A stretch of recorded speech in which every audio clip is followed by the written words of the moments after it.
പൗലോസിന്റെ പ്രാർത്ഥനകൾ അതേപടി എഴുതി വെച്ചിരിക്കുന്നത് പലപ്പോഴും സഹായകരമാണ്. എന്താ നമ്മൾ പ്രാർത്ഥിക്കേണ്ടത് എന്ന് മനസ്സിലാക്കാൻ വേണ്ടി. ഫിലിപ്പി ലേഖനം 1:9 മുതലുള്ള ഒരു പ്രാർത്ഥന, അതിന് കൊലോസ്യ ലേഖനത്തിന്റെ പ്രാർത്ഥനയുമായിട്ട് നല്ല ബന്ധമുണ്ട്. പരിജ്ഞാനത്തിൽ വളരണം, അത് കൊലോസ്യ ലേഖനം 1:9 മുതലുണ്ട്. വിവേകം, അതുകൊണ്ട് അവിടെ. എന്നാൽ ഒരു വാക്ക് വ്യത്യാസമുണ്ട്. ഫിലിപ്പി ലേഖനത്തിന്റെ പ്രാർത്ഥനയിൽ കൊലോസ്യ പ്രാർത്ഥനയുമായിട്ട് നോക്കുമ്പോൾ ഒരു വാക്ക്, അതെന്താണെന്ന് ചോദിച്ചാൽ പൗലോസ് പരിജ്ഞാനത്തെയും വിവേകത്തെയും ബന്ധിപ്പിക്കുന്നത് സ്നേഹമായിട്ടാണ്. നിങ്ങളുടെ സ്നേഹം മേൽക്കുമേൽ പരിജ്ഞാനത്തിലും സകല വിവേകത്തിലും വളരണം. കൊലോസ്യ ലേഖനത്തിൽ പരിജ്ഞാനത്തിൽ വളരണം, വിവേകത്തിൽ വളരണം, സ്നേഹത്തിൽ എന്നുള്ള പദമില്ല.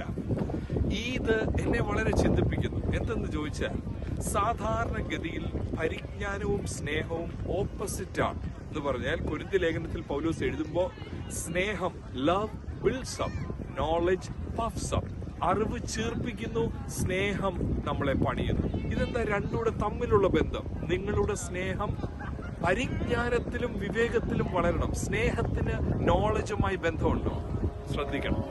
പലപ്പോഴും നമുക്ക് സ്നേഹമുണ്ട്, പക്ഷേ പരിജ്ഞാനത്തിൽ വളരണമെന്ന് പറയുന്നത് true love leads to more knowledge about God. യഥാർത്ഥ സ്നേഹം എന്നെ സ്വാർത്ഥനാക്കത്തില്ല. ദൈവത്തെക്കുറിച്ചുള്ള പരിജ്ഞാനം എന്നിൽ വർദ്ധിപ്പിക്കുന്നതാണ് യഥാർത്ഥ സ്നേഹം. തിരിച്ചും പറയാം, പരിജ്ഞാനം എന്നുള്ളത് സ്നേഹത്തെയും ഇൻസ്പയർ ചെയ്യുന്നതാണ്. എനിക്ക് ദൈവത്തെക്കുറിച്ചുള്ള അറിവ് കൂടുമ്പോൾ, ക്രിസ്തുവിനെ കുറിച്ചുള്ള പരിജ്ഞാനം കൂടുമ്പോൾ ഞാൻ സ്വാർത്ഥനാകുകയല്ല ചെയ്യുന്നത്. ലവ് ഇതിനെ ഇൻഫ്ലുവൻസ് ചെയ്യുന്നതാണ് യഥാർത്ഥ നോളജ് എന്നുള്ളത്. അങ്ങനെ ഒന്ന് പ്രാർത്ഥിക്കാമോ? എന്റെ സ്നേഹം മേൽക്കുമേൽ പരിജ്ഞാനത്തിൽ. സ്നേഹം പരിജ്ഞാനത്തിൽ വർദ്ധിപ്പിക്കാൻ സഹായിക്കും.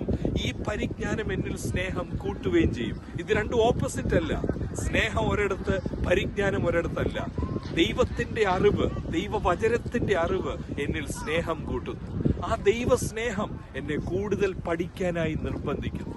ഇങ്ങനെ ഒരുമിച്ച് വളരാൻ നിങ്ങളുടെ സ്നേഹം മേൽക്കുമേൽ പരിജ്ഞാനത്തിലും സകല വിവേകത്തിലും വർദ്ധിച്ചു വരാൻ എന്നുള്ള പൗലോസിന്റെ പ്രാർത്ഥന നമുക്ക് എല്ലാവർക്കും ഒരുമിച്ച് പ്രാർത്ഥിക്കാം. എനിക്ക് സ്നേഹത്തിൽ വളരണം, എനിക്ക് പരിജ്ഞാനത്തിലും വളരണം. ആ പരിജ്ഞാനം എന്നെ സ്നേഹിക്കാൻ പഠിപ്പിക്കുന്നതാണ്. ആ സ്നേഹം എന്നെ യേശുവിനെ കുറിച്ചുള്ള പരിജ്ഞാനം വർദ്ധിപ്പിക്കുന്നതുമാണ്. God bless you.